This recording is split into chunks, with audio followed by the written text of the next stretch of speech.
You're watching Bermuda Tonight. It's Monday, April 29th, 2019. I'm Diane Brewer, and thank you for joining us. Topping our news, corrections officers have begun work-to-rule action to protest a number of long-standing issues at the Westgate Correctional Facility. The decision came following a meeting this morning of the Prisons Officers Association. Our Gary Moreno has been following the story. These are the kinds of weapons corrections officers claim they are faced with on a regular basis as they perform their duties. They feel it's only a matter of time before one of their own is critically injured by an inmate. In fact, last week, 3 officers were left with injuries following an attack by inmates. Then on Saturday, inmates reportedly refused to return to their cells as instructed, resulting in the 2 officers supervising them having to call for backup to avoid any untoward situation. Prisons officers met this morning to discuss other threats to their well-being, including crumbling facilities, lack of proper equipment, and systems that don't function as they should. Also high on the agenda of today's gathering were 2 major sticking points: GEHI contributions and a pay increase. However, sources at the Ministry of National Security suggest there is a strong likelihood that these 2 issues will be going to arbitration. The work-to-rule action was immediately implemented today and will impact a number of inmates' services. It is understood that during today's meeting, Westgate was put on lockdown as there was only a skeleton staff on hand. One corrections officer who spoke with us on condition that we not name them says staff feel it is an affront that neither Wayne Kane, the Minister of National Security, nor Acting Commissioner Mrs. Kiva May Joel Benjamin have visited the facility to get a first-hand look at conditions. Elsewhere, officers' concerns are said to be heightened after a voicemail message believed to have come from inside the prison contains threats to a number of government agencies and others. Nobody's playing it anymore, man. News reporters, lawyers, police, officers, prison officers, judges. Watch the next phone call that comes out of jail, guys. Them guys are playing, man. Now, one reporter was specifically identified in the clip, but in the interest of that person's safety, we opted to omit their name. Elsewhere, we're told police are aware of the audio clip, but it remains unclear whether they have launched any investigation into it based on the threats contained. Gary Moreno, reporting for the Bermuda Broadcasting News. Thanks, Gary. And late this afternoon, Wayne Kane, the Minister of National Security, provided an update on the situation at Westgate and just what this work-to-rule entails. At the end of the meeting, 2 things came to fruition. Number one, they decided to go from on work to rule, and they decided that there will be no overtime. What does that mean? Over the next indefinite period, the prison will be under lockdown. There will be limited visits. There will be limited recreation, suspension of classes, and the prison will be working on a skeleton crew. We have a plan, and the plan is as follows. The Bermuda Police Services has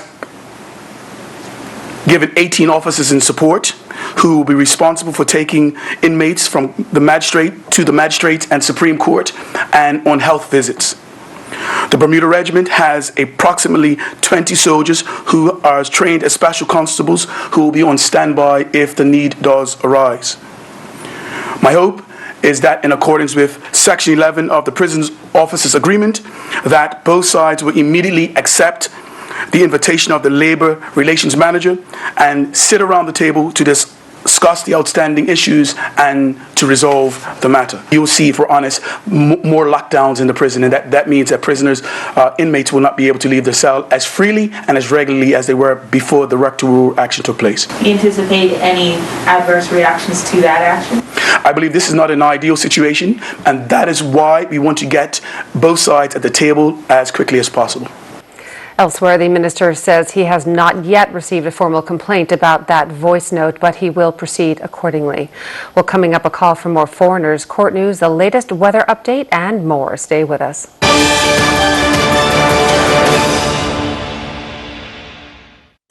There are many great reasons to consider buying a Kia or Toyota electric car from Bermuda Motors.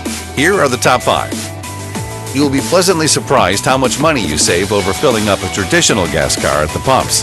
Plus, electric cars are quick and easy to charge. You'll be impressed by the smooth, quiet acceleration and comfortable ride of an electric car. In Bermuda, there's no such thing as range anxiety. With an electric car, you can typically drive more than 100 miles over several days without having to recharge.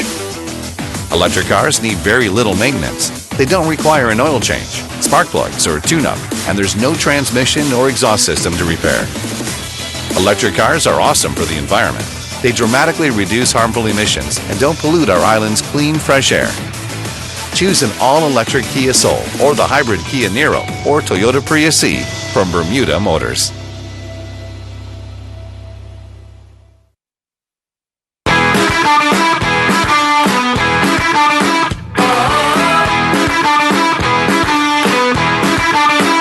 Every home tells a story. Your story is all yours. Big kid, too cool. I make my own rules. Wherever you live, whatever your style, express yourself. My style says what's up. Don't wanna ever grow up. So many styles to help tell your story and create your unique dream home. We're gonna stand out, break away from the crowd. Start shopping for furniture at U.S. prices today. Lifestyle Furniture is Bermuda's newest furniture store and is proud to be the home of the #1 furniture company in the world, Ashley Furniture. Visit lifestylefurniture.bm or stop by our showrooms today. Lifestyle Furniture, this is home. Surface Trends has been serving Bermuda for over 25 years, supplying and installing tile and natural stone. We have a large in-stock selection of beautiful porcelain wood planking, including our exclusive Bermuda cedar tile. You will also find Bermuda's best in-stock selection of countertops, including natural granites, exotic quartzites, and silestone engineered quartz in all the newest colors. Our team will be happy to help you. Stop by our showroom at 17 Serpentine Road or give us a call at 295-8005.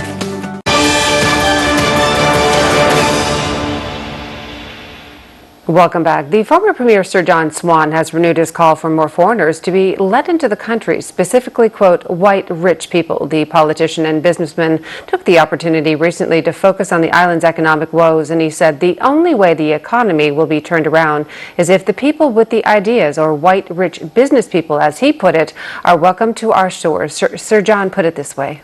I would look at it from a point of view, and that question's been asked many times. I'd look at it from the point of view is what do I want to achieve?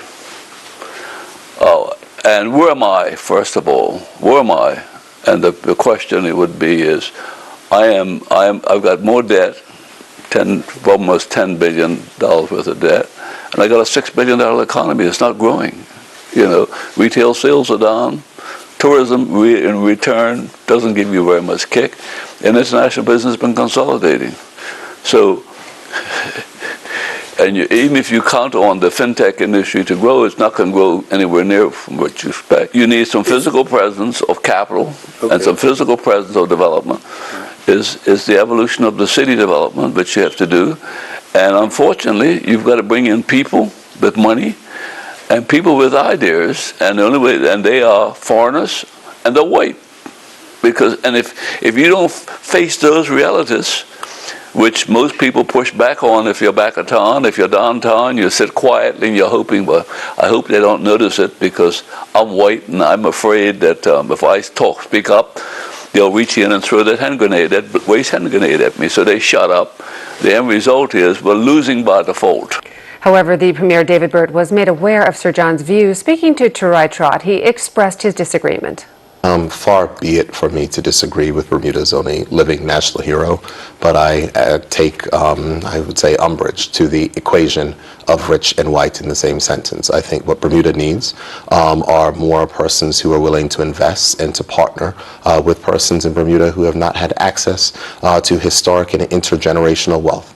And so those persons may not necessarily be rich white persons. They may be rich black persons or rich Asian persons or persons from other places. I think what Bermuda needs is investment. What we have been seeking, whether it be through our drives for economic diversification, is that particular type of investment. And the government will be continued to be steadfast and focused on those issues.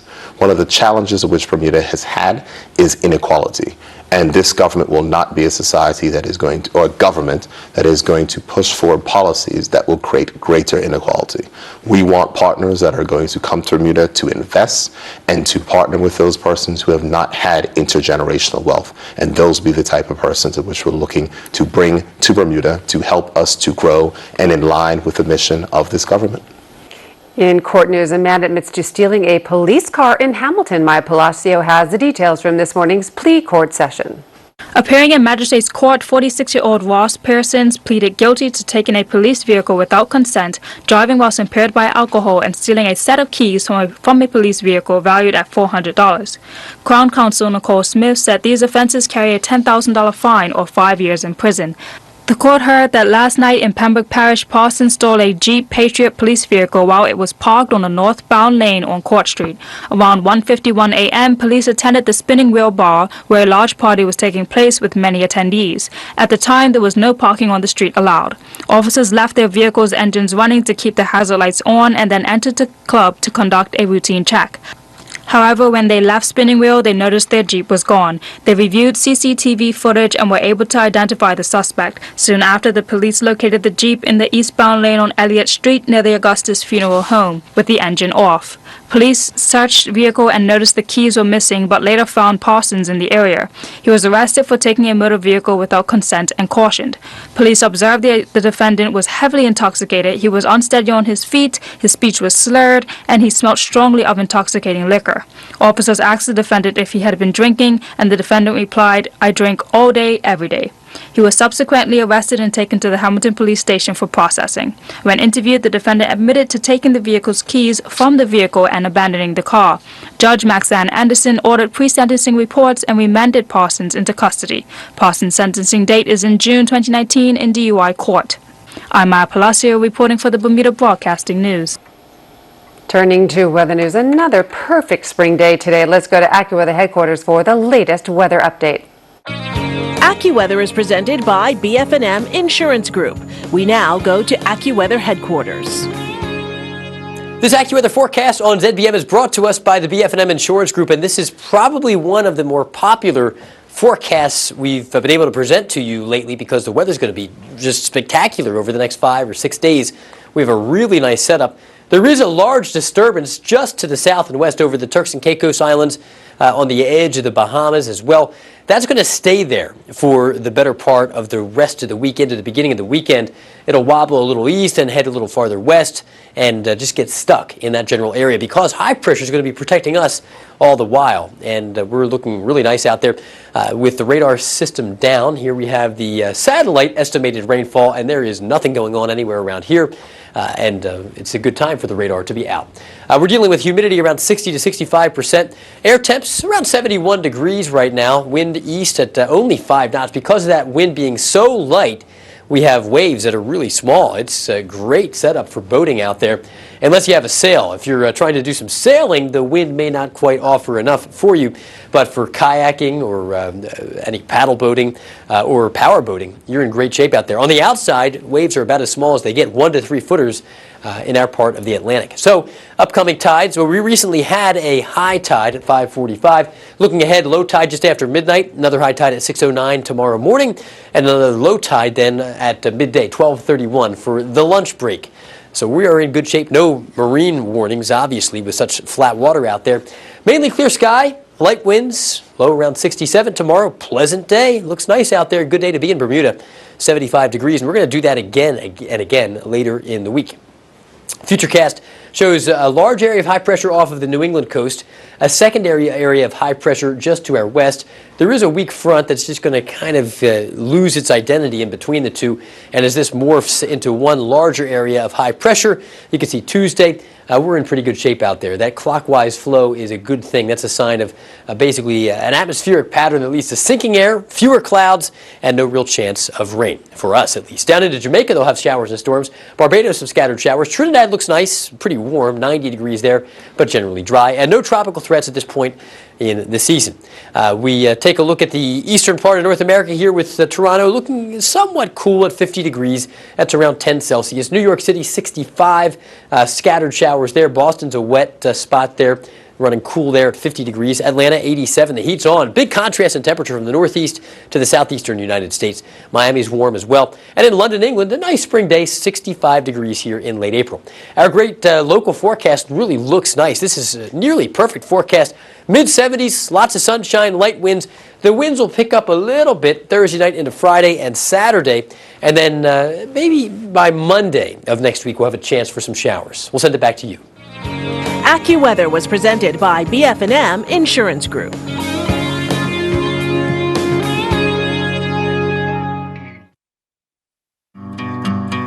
I was diagnosed with illness. Very frightening because my son had just turned 1 and it was a cancer. So I'm young, new baby, and I needed to get the care that I knew would be definitive so that I wanted to be around for him for a very long time. I got in contact with BF&M and BF&M was able to commit at that time to doing at least 50%, so we were comfortable, okay, well, we're gonna go. We got off the plane actually the day of the procedure, and on my way to the limo, my case manager called and she says, Kiana, we got it, you're covered at 100%. And I cried all the way to the office because I was just so happy. The BF&M difference is that I really felt that the case manager really was concerned about my overall care. And because of that, I really appreciated them. I think that personal care, that willingness to listen, and then to work until they were able to get it so that I could get full coverage really made the difference for me.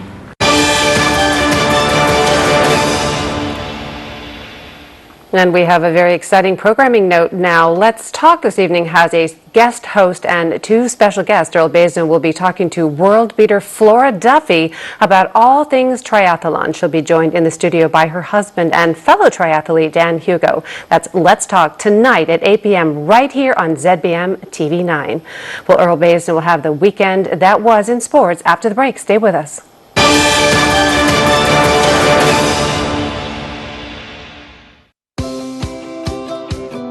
Welcome to Furniture Walk. At Furniture Walk, we have one of the island's widest selections of top brand home furnishings, including Stearns & Foster, Craftmaster, Natuzzi, Universal, Bassett, and many more.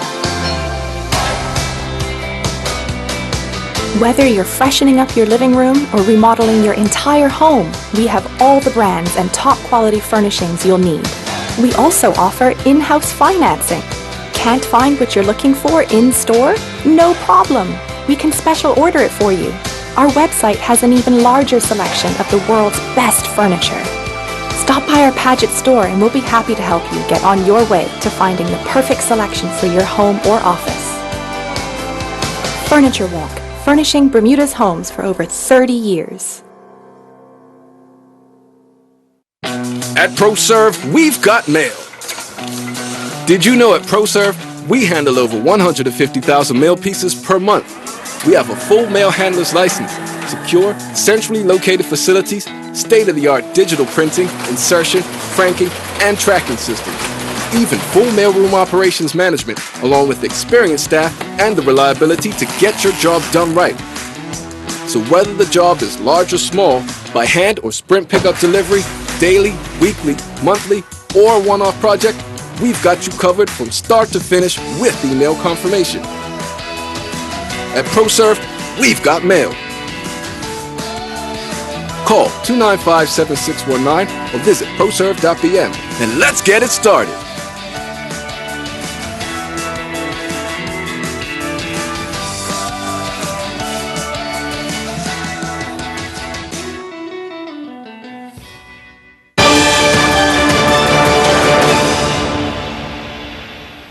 Now here's Earl Basin with tonight's sports package. For the second year in a row, Bermuda proved the scene for the perfect race for an athlete to pick up their first ever World Triathlon Series victory. Last year, it was Norwegian Kasper Storens who surprised everyone by claiming the title, a honor that this time was for Frenchman Durin Connix, surprising all to claim his first ever World Triathlon Series win. In second place was Javier Gomez, and in third was Norwegian Gustafa Inden, repeating his third place performance from last year. Meanwhile, American Katie Zafaris arrived in Bermuda wearing the golden #1 reserved for the series leader, and she proved that she is determined to get the world title title this season by producing an impressive performance that saw her dominate the field and claim the win. Behind her finished Britain's Jessica Lermonthe and Canadian Joanna Brown. Team Bermuda qualified in first place for one of the final two spots for this summer's Pan American Games as the Pan American Bowling Championships came to an end. The top two scores used from each country were to determine who would advance. On the back of some great bowling from Damian Matthews and David Maycock, Bermuda's men's national team have accomplished their goal to qualify for the Pan American Games. Two competitors who competed in the Night of Champions bodybuilding back in 2018 have received bans for anti-doping rule violations. Alexa Lightbourne and Jerry D. Deers have been handed 4 and 2-year bans. According to the ruling posted on the Bermuda Sports Anti-Doping website, both had presence of prohibited substances in their samples. Lightbourne was handed a 4-year period ban of ineligibility, which expires August 8, 2022. Deers has been handed a 2-year ban of ineligibility, which expires on August 29, 2020.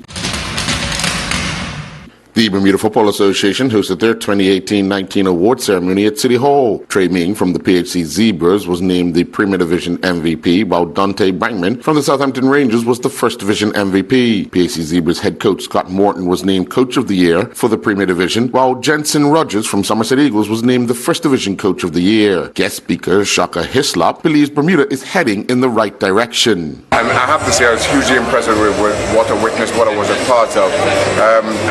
I believe this kind of collaborative effort is something that more Caribbean countries can learn from, and it speaks volumes, especially to be here now at a time that Bermuda just qualified for its first major international tournament in the Gold Cup. To how much above their way Bermuda continues to punch, and I think the other Caribbean countries can punch if we follow some of the examples that we saw this morning.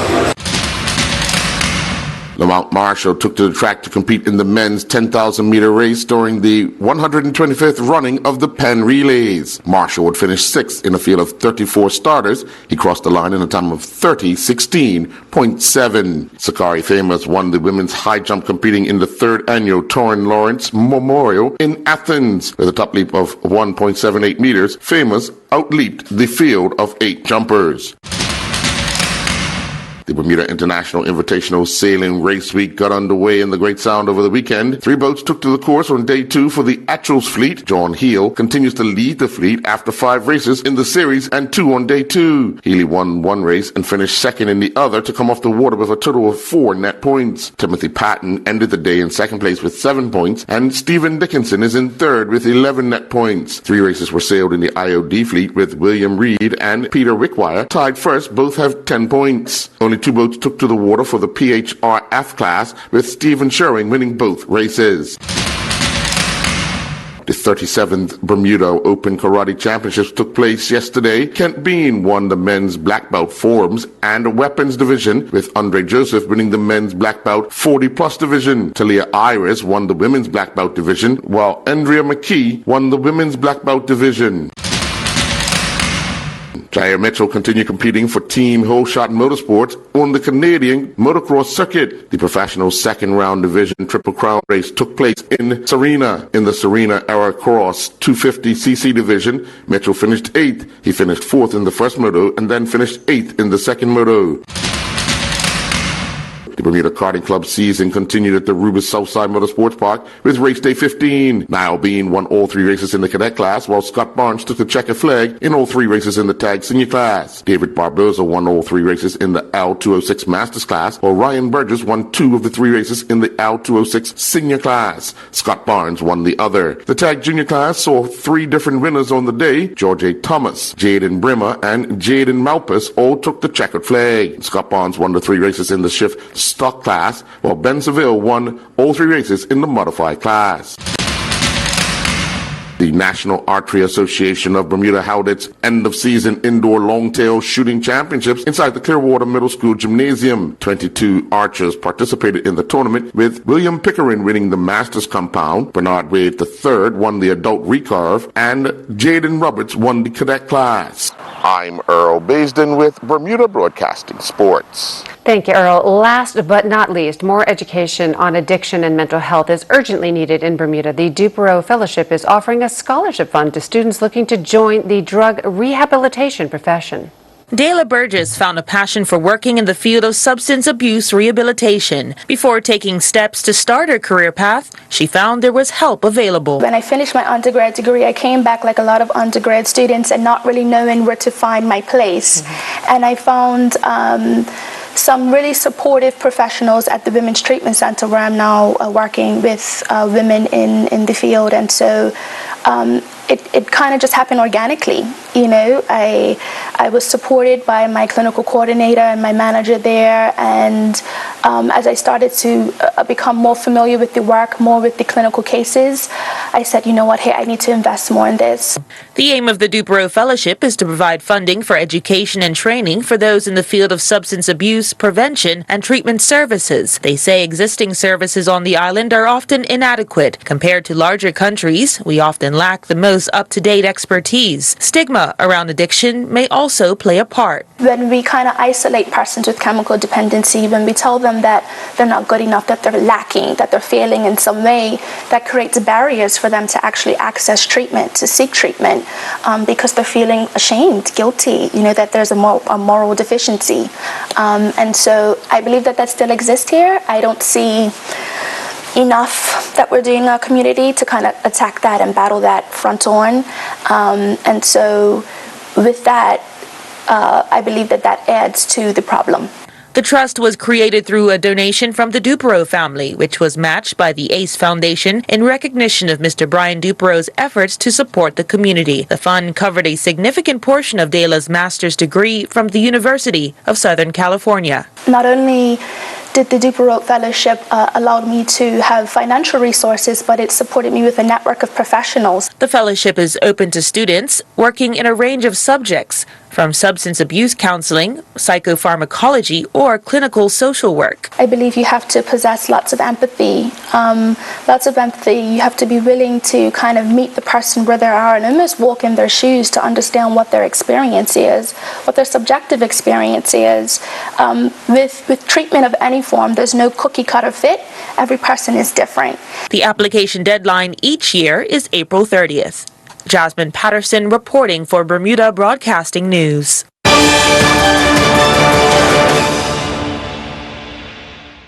For 20 years, I was a teacher. I remember that when we drew rainbows in school, my first rainbow, I included black and brown. My students said, silver, those colors are not in a rainbow. I was ready to go on a trip. All of a sudden, I got an earache, and that kept on increasing. I was getting headaches, and I couldn't walk. They took an MRI because they thought it was a tumor in my ear. Instead, there was a tumor in my head, and it was big. In the morning, I looked to my left side, and there was the river. And I said, what color is the water? I was in awe. I was looking at the different colors that I never saw.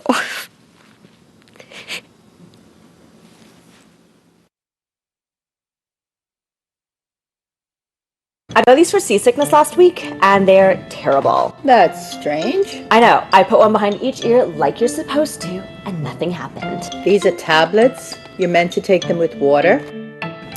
I got this pump for my asthma. Hasn't changed anything. Show me how you're using it. It's an inhaler. You're meant to breathe it in.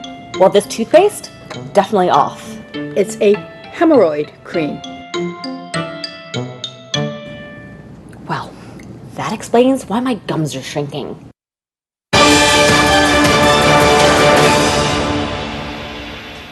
That's our newscast. I'm Diane Brewer. Thanks for joining us. Have a wonderful evening. Stay tuned for Let's Talk with Earl Baisden and Flora Duffy. Good night.